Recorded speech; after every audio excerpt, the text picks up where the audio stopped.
La CEDEAO, qui a rassemblé les ministres de la Défense et des Finances des pays membres, a invité les pays de l'Alliance des États du Sahel, AES, à participer à un plan visant à déployer une force en attente de 5000 hommes pour lutter contre la crise sécuritaire, notamment dans la région.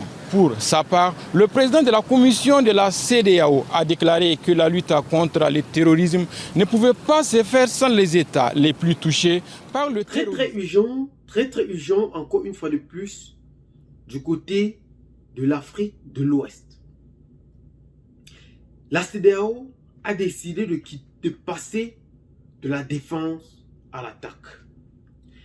C'est un sujet aujourd'hui très sensible que nous avons décidé d'aborder parce que il touche non seulement le poumon de la politique aujourd'hui ouest-africaine, mais aujourd'hui, nous allons vous dire réellement les enjeux de cette dissolution entre la CEDEAO et l'AES. Bienvenue sur votre chaîne La Communauté Villageoise, la seule chaîne qui vous accepte, qui vous propose et qui vous rassure. Eh bien les amis, aujourd'hui, la CEDEAO ne cesse de faire mouche par rapport à un sujet très délicat. La CEDEAO n'a jamais mis en disposition une armée pour lutter pour ces pays. Maintenant, l'AES est en marche. Nous nous rappelons tous, ça fait un an de cela si j'ai bonne mémoire, la CEDEAO avait même prévu d'intervenir militairement au Niger. Donc, au vu de tout cela, venir et mettre une armée à la disposition de ces pays, maintenant, moi je trouve que c'est un piège. L'AES est en marche. Il n'y a pas si longtemps, même pas un an, nous étions en bras de fer avec eux. Donc pourquoi maintenant c'est eux qui veulent nous aider? Et avec même des ressources humaines. Je trouve ça vraiment très bizarre. Et c'est pas normal, on ne veut pas de cette aide. Mais qu'est-ce qu'on veut? S'ils peuvent nous donner les armes de ces 5000 soldats pour l'AES là, on peut accepter les matériels. Mais les ressources humaines là, on a suffisamment de chômeurs. La CEDEAO a décidé de mettre sur pied une nouvelle force d'attente. Mais cette fois-ci, ce n'est pas pour lutter contre les fraudes constitutionnelles. Mais cette fois, ils ont donc décidé de mettre cette force en attente pour lutter contre le terrorisme, afin de ramener dans la CEDEAO les pays de l'AES. C'est un sujet très sensible et vous allez comprendre pourquoi. La CEDEAO a décidé de mutualiser les efforts pour répondre aux aspirations de la partie sous-régionale et en particulier de la population aujourd'hui. Ils ont donc appelé la CEDEAO, l'AES, les pays de l'AES, c'est-à-dire le Mali, le Burkina et le Niger, à rejoindre la CEDEAO dans le but de lutter contre le terrorisme. Ils ont donc décidé de mettre sur pied une force en attente qui comptera 5000 hommes et dont le budget sera voté ou qui va osciller autour de 2,6 milliards de dollars par an. Et le financement de ce budget sera fait uniquement par l'entremise ou par la collecte des ressources naturelles dans chaque pays pour le financement de ce budget pour lutter contre le terrorisme.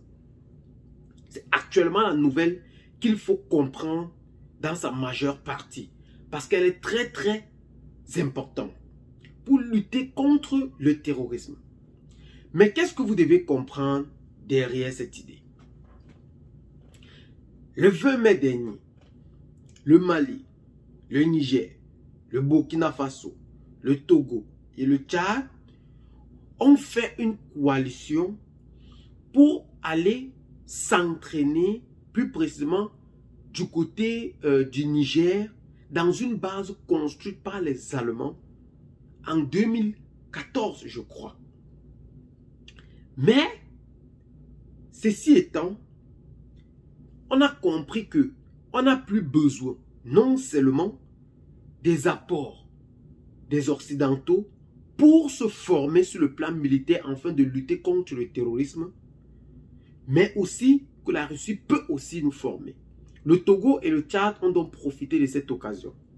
Vu donc la tendance actuelle qui sévit sur le continent africain, on a donc dit comment ramener donc ces pays dans la CEDEAO d'une manière très technique.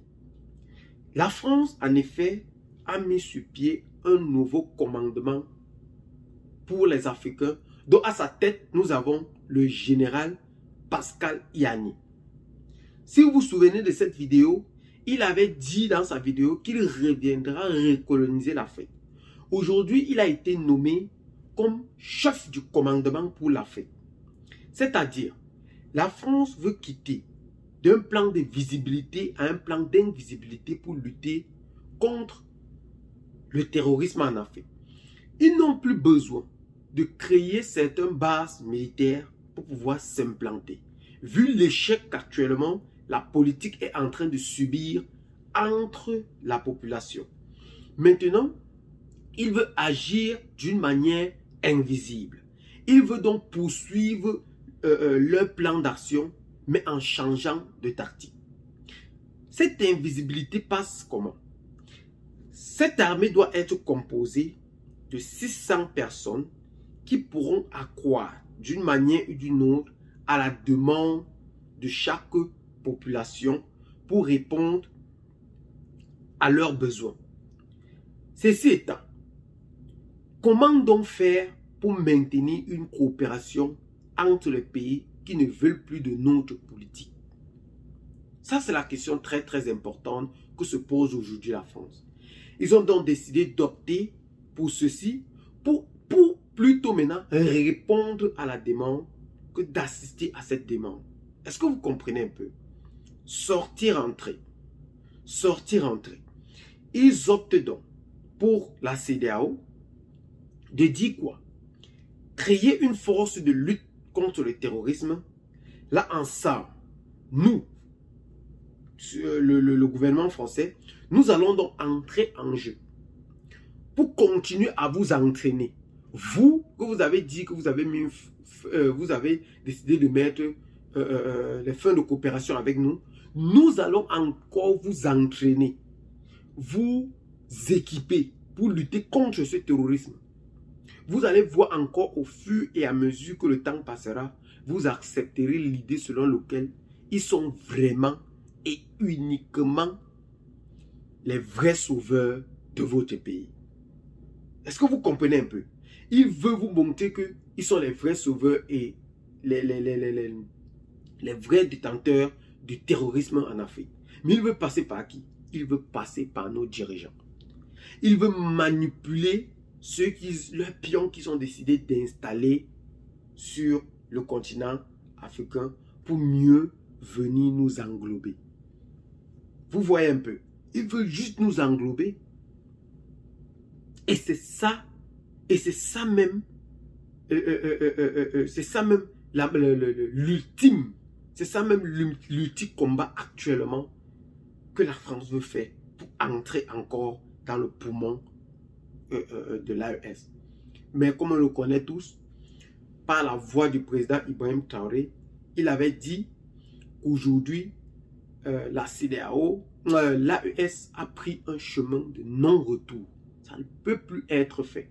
Malgré tous les tactiques qu'ils vont essayer d'entreprendre pour ramener ces derniers dans la politique, il est impossible que cela se passe. C'est quasiment impossible parce que les pays de l'AES ne retourneront plus dans cette organisation manipulée de l'extérieur ou téléguidée de l'extérieur. Ils ont donc décidé de prendre leur réelle indépendance en main. Et c'est ce qu'ils sont en train de faire. Le combat de l'Afrique, le combat du peuple africain passe uniquement par cette partie de l'Afrique.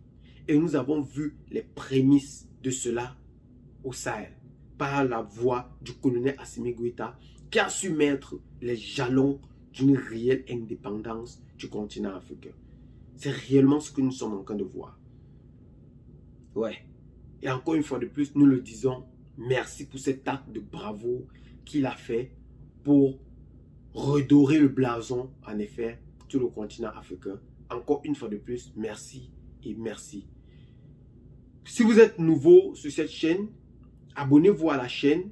N'oubliez surtout pas de partager massivement la vidéo avec les autres pour qu'ils se rendent aussi réellement compte de ce qui est en train de se passer du côté de l'Afrique de l'Ouest en général et plus précisément dans la communauté internationale. Abonnez-vous à la chaîne si ce n'est pas encore fait. Partagez la vidéo avec les amis si vous l'avez trouvée intéressante et à très bientôt pour de nouvelles vidéos. Ciao!